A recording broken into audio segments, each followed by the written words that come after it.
I'm Geoff Pynn. I teach philosophy at Elgin Community College.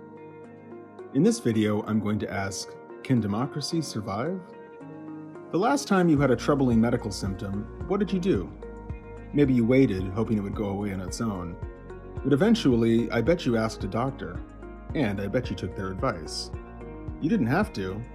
Instead, you could have invited a dozen people from your city to a town hall meeting, asked what they thought you should do about the symptoms, and followed whatever suggestion was most popular. Of course, public opinion is no substitute for a competent doctor. It would be foolish to trust a random group of people over a doctor when it comes to your health. But isn't this exactly what a democracy does with the health of the state? If you think looking after your own health is complicated, imagine how complicated it is to ensure the health of an entire society.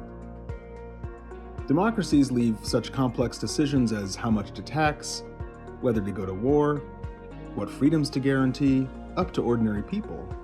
If it's foolish to trust ordinary people with one person's health, isn't it much more foolish to trust them with the health of an entire society?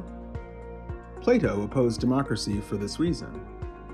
The Greek word for democracy can be translated as rule by the people, but it can also mean rule by the mob. When you put the people in charge, you're entrusting the health of your entire society to people who don't know what they're doing, and who are inclined to act foolishly.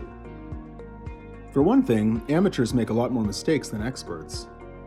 But what's more, Plato argued, democracy contains the seeds of its own destruction. Here's why. Suppose your doctor told you that you had to eliminate salt from your diet. A big sacrifice, but one you'll be willing to make to save your life. After leaving your doctor's office, you run into someone who looks just like a doctor and says, "If you take these salty heart supplements with every meal, you can eat all the salt you want." Since taking a pill is easier than changing your whole diet, you'll be sorely tempted to follow this easier advice. At least, if you don't know that salty heart supplements are a scam. In a democracy, bad actors can pose as experts in ruling and gain political support through rhetoric, lies, and manipulation. Since many people can't distinguish real experts from fakes, a skillful fake could gain real power in this way. Such a figure is called a demagogue. Demagogues appeal to people who don't know enough to see through their lies. In the early days of his reign, won't he greet everyone he meets with a smile, deny he is a tyrant, promise all sorts of things in private and in public, free the people from debt, and pretend to be gracious and gentle to all? Unchecked, demagogues eventually become tyrants. Only once it's too late to stop them is their true nature revealed. They hold on to power by any means necessary, stirring up war, raising taxes, and eliminating their enemies. Eventually, if there are some free-thinking people he suspects of rejecting his rule, he can find pretexts for putting them at the mercy of the enemy and destroying them. So Plato's argument is that democracies produce tyrants, and tyrants destroy societies. Democracy leads inevitably into its own collapse, into something far, far worse.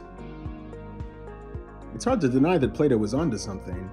Hitler came to power through democratic means by skillfully manipulating the resentments of the German middle class. And Nazism is far from the only example. Tyrannical movements always have a fighting chance in a democracy.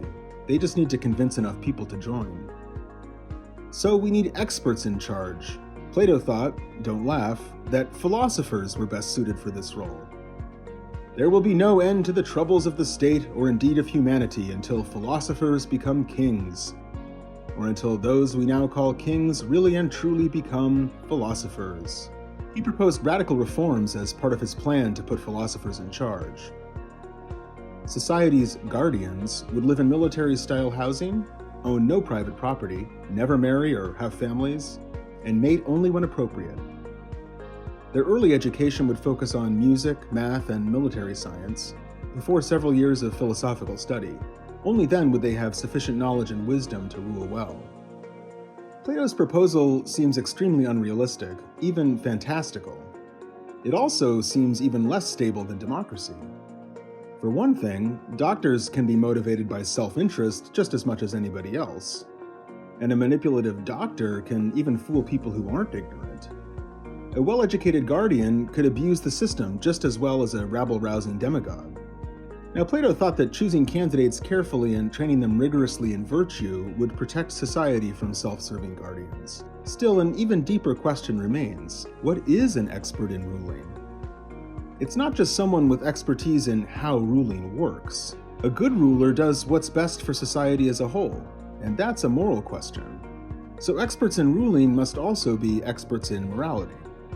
In a pluralistic society like ours, there's deep disagreement about morality. Which vision of a good society is the correct one?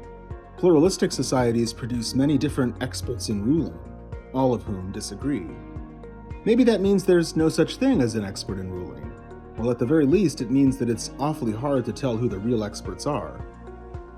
Until recently, Western philosophers mostly agreed with Plato that democracy was a bad idea. What's the alternative? Winston Churchill famously said that democracy is the worst form of government, except for all the others that have been tried. Even though it's never been tried, in our pluralistic world it seems safe to assume that Plato's would be no exception.